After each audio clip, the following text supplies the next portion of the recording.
I want to begin my discussion of Alma and Korrahor with the concept of intertextuality. The term was coined by Julia Kristeva, but the theoretical underpinnings can already be found with Roland Barthes and his essay The Death of the Author. There, Barthes speaks of a text as a multi-dimensional space in which a variety of writings, none of them original, blend and clash, and the text is a tissue of quotations. Barthes also speaks of an author's immense dictionary. Intertextuality thus does not exist only between discrete texts, as conventionally understood, but it is also a feature of individual texts. They can echo within themselves, and they can, whether consciously or not, refer to other passages.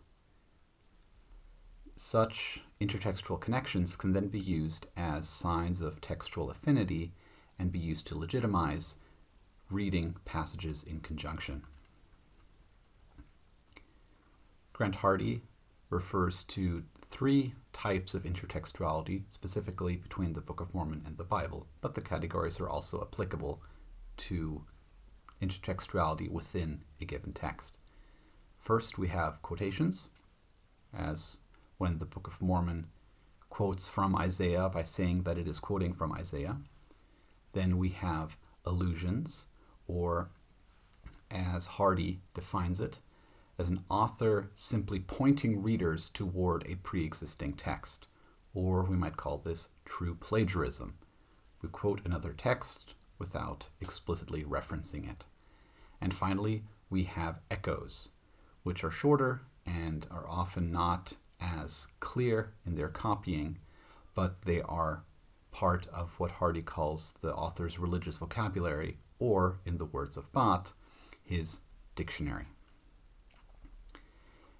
Echoes are also different from allusions and quotations in that they require more interpretive work, or establishing connections and structures.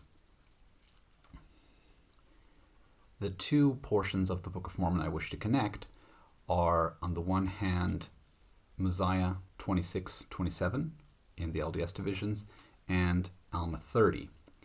These are, respectively, Mosiah Roman numeral 11 in the original chapters and Alma Roman numeral 16. On the one hand, we have the rebellion of the rising generation in Mosiah and the persecution of Alma and the sons of Mosiah, as well as the visit by the angel to stop Alma.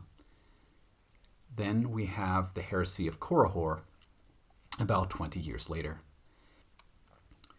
Reading the two portions together shows that Korihor is not an aberration, but actually a reemergence of Alma's old heresy. And Alma is forced to refute what he used to preach and why he now does believe Nephite orthodoxy. The two portions are filled with a tissue of echoes, and I will call the two portions just Mosiah and Alma, and I will put the verse numbers on the slides. In Mosiah, the Nephites were blessed and prospered in the land. Alma begins with continual peace throughout all the land. In Mosiah, the rising generation did not believe the tradition of their fathers. Korihor does not teach the foolish traditions of your fathers. Priests lead away this people after the foolish traditions of your fathers. And Mormon explains that Korihor accuses the priests of leading away the people after the silly traditions of their fathers. In Mosiah, the rising generation does not believe concerning the coming of Christ.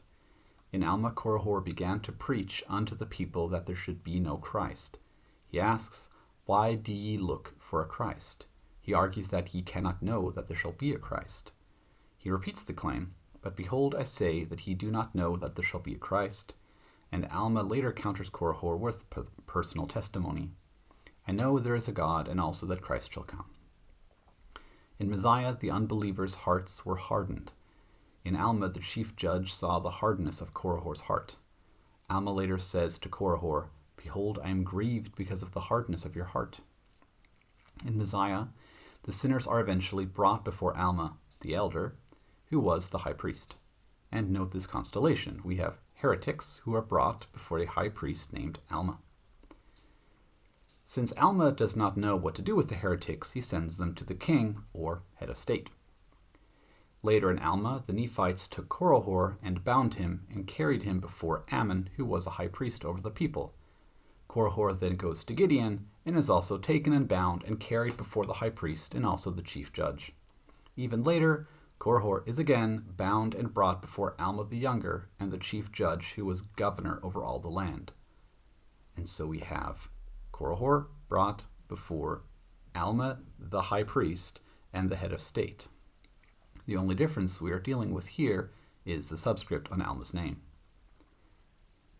The king sends the heretics in Mosiah back to the high priest because this is mostly an issue of orthodoxy and not criminal justice.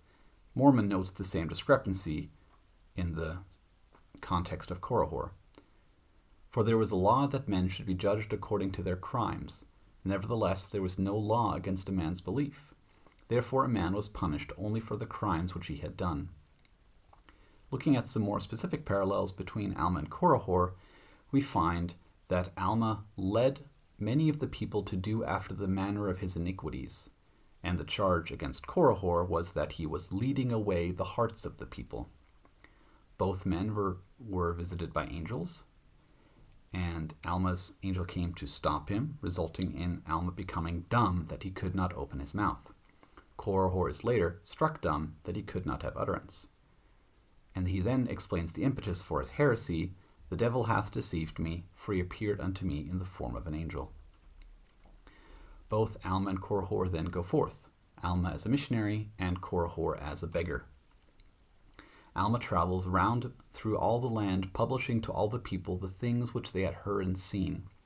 Korihor's encounter with Alma the high priest is immediately published throughout all the land. And I hope showing you all these echoes is enough to convince you that reading the two passages together is legitimized from within the text itself. We can also then use Korihor to fill in gaps with Alma's own preaching. Korihor's intertextual reemergence becomes a direct challenge to Alma's own experiences and his own religious knowledge formation and defense of Nephite orthodoxy. With the intertextual relationship in mind, let us review Korihor's own preaching. He argues that prophecy as a source of religious knowledge is illegitimate, and that such knowledge and its combined social and religious policy keeps the people in bondage. The priestly class needs to maintain orthodoxy in a way to legitimize, according to Korihor, their laborless access to resources. Korihor also argues that there is no God, based again on epistemic grounds. The concept of God is also highly normative and restrictive, and only a select few have the epistemic authority to speak on the subject, mostly the few Nephite prophets. The lay members are thus wholly reliant on the prophets and those few that claim stewardship over them, the priests. Deviating personal religious knowledge is therefore impossible, or at least heretical. Mormon summarizes Korihor's preaching as, "And many more such things did he say unto them, telling them that there could be no atonement made for the sins of men, but every man fared in this life according to the management of the creature. Therefore every man prospered according to his genius, and that every man conquered according to his strength, and whatsoever a man did was no crime." Here we have a very Nietzschean view of the human experience, or as Korihor puts it, "Ye look forward and say that ye see a remission of your sins, but behold, it is the effect of a frenzied mind, and this derangement of your minds." The perceived need for atonement and looking for morality outside of oneself and even the material world is, in such a view, the sign of a small, frail mind, unable, or perhaps only unwilling, to pursue its own path. All of these points fit quite well with the type of persecution we see Alma the Younger performing in the Book of Mosiah. An intertextual reading also gives Alma's statement that he is grieved because of the hardness of Korihor's heart a new flavor. Alma sees himself and must ask, was I really so full of myself back then? Was I really such an arrogant jerk? And Alma must now try to prove why his old position is incorrect, or at least why he now believes the position he used to persecute. I now want to examine how Alma actually goes about trying to attempt refuting Korihor, and by extension, his own past, and how he ultimately fails at proving Nephite orthodoxy right. I look at the three components of Aristotle's rhetoric: logos, ethos, and pathos. As a refresher, logos is argumentation and reasoning, or logic. Ethos is the orator, him or herself, and pathos is emotion or other irrational appeals. On the level of logos, Alma is quite successful in at least one point, namely that Korihor is simply factually mistaken that the priests receive money for their ministry, and Alma can simply point out the factual error. In fact, his counter-argument is actually pretty convincing, as he says, "And now, if we do not receive anything for our labors in the church, what doth it profit us to labor in the church?" So if the priests have nothing monetary to gain, isn't what they preach their sincere belief? Or, as Alma puts it, that the priest may have rejoicings in the joy of his brethren. Rhetorically, the order in which Alma tackles Korihor's criticisms is quite clever. By starting out with a blatantly false claim, Alma can undercut Korihor's ethos. The rest of the debate can continue under the premise, if Korihor was factually wrong, then how can we trust anything else he says? The Book of Mormon essentially sets up Korihor as a straw man whose other positions do not require serious debate. However, Alma actually struggles in proving the existence of God and the veracity of religious knowledge.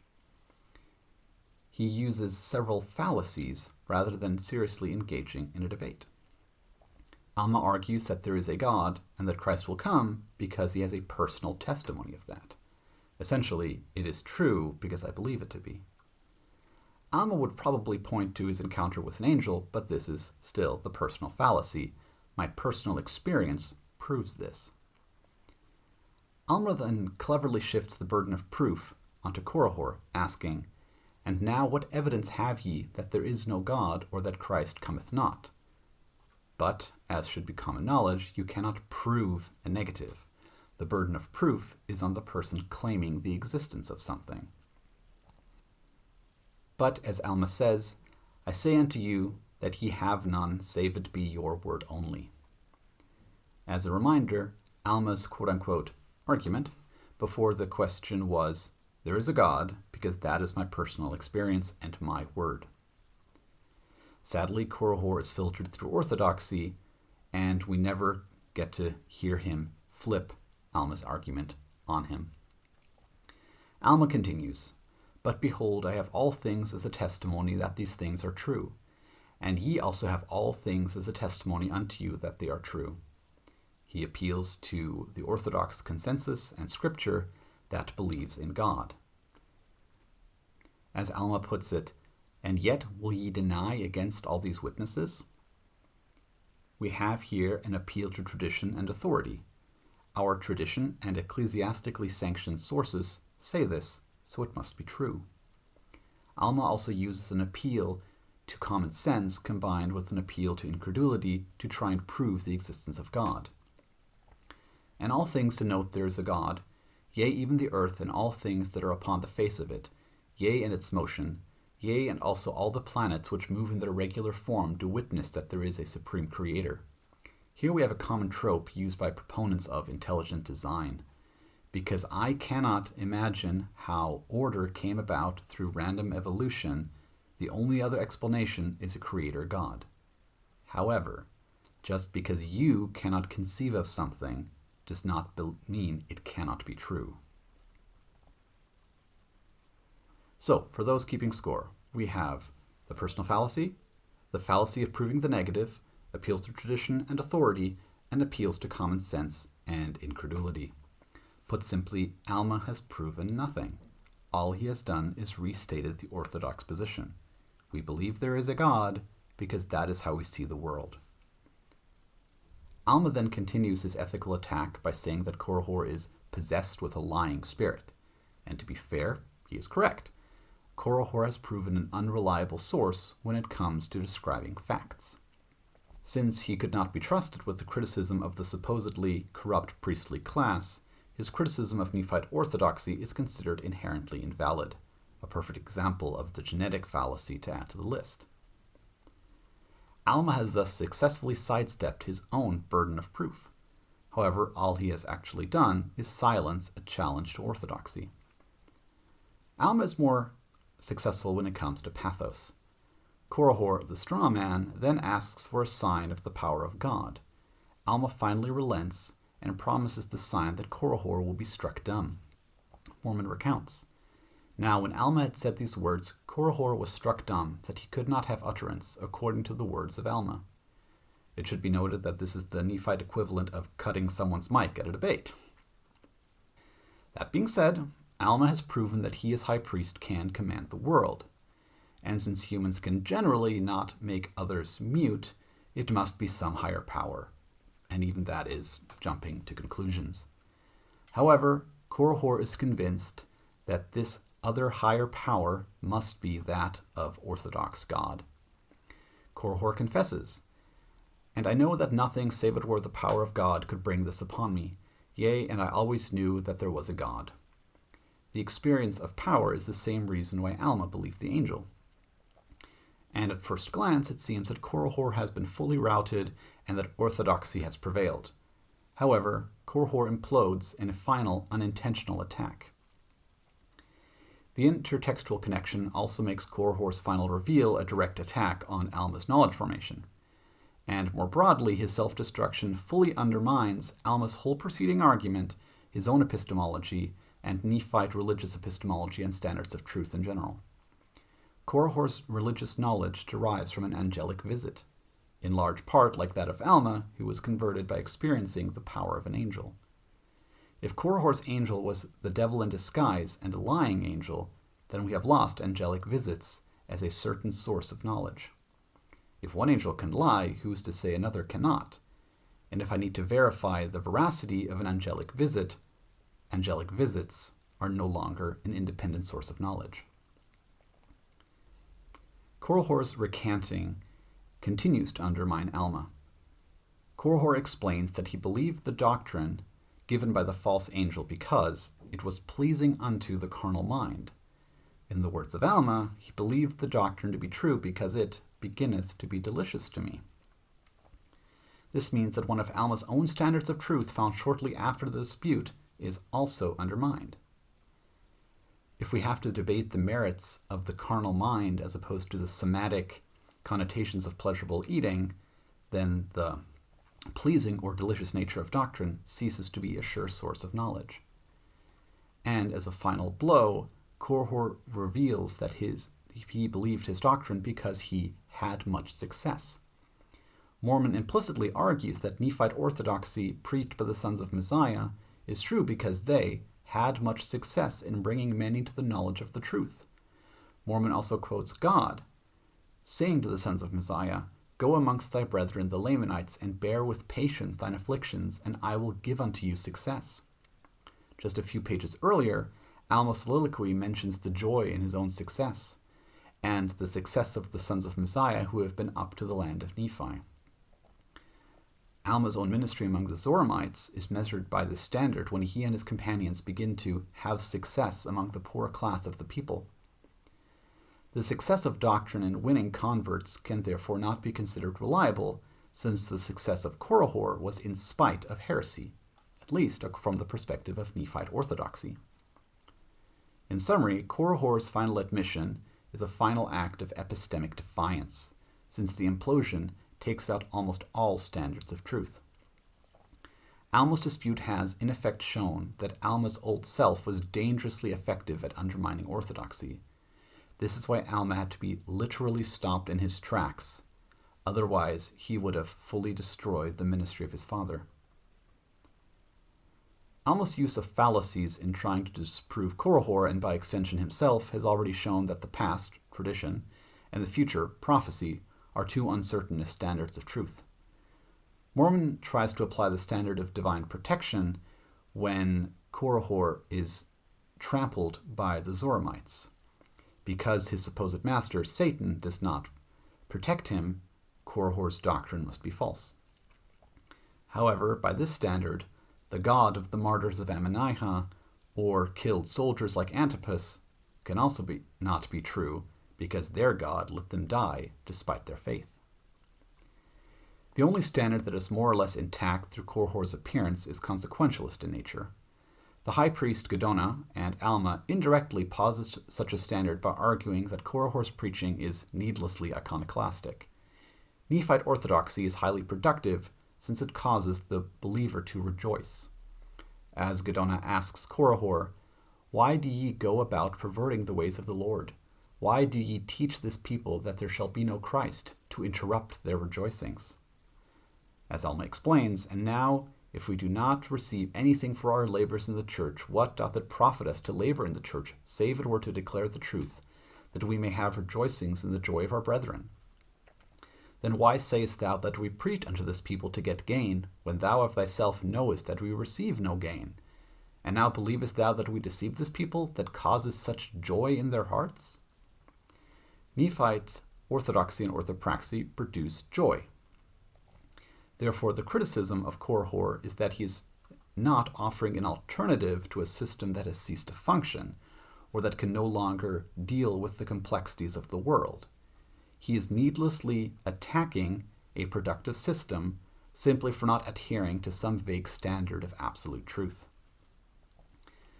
The philosophically immature iconoclast sees that the tradition he was raised in cannot possibly deliver on the epistemic surety promised by the, at times, equally naive orthodoxy.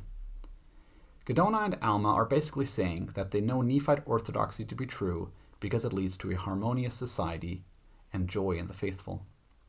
Consequentialism, specifically performativity in the sense of J.L. Austin, as a standard of truth, is also seen through the power of God. Both Alma and Korihor are convinced of their errors because nothing save it were the power of God could make the earth shake or make them dumb.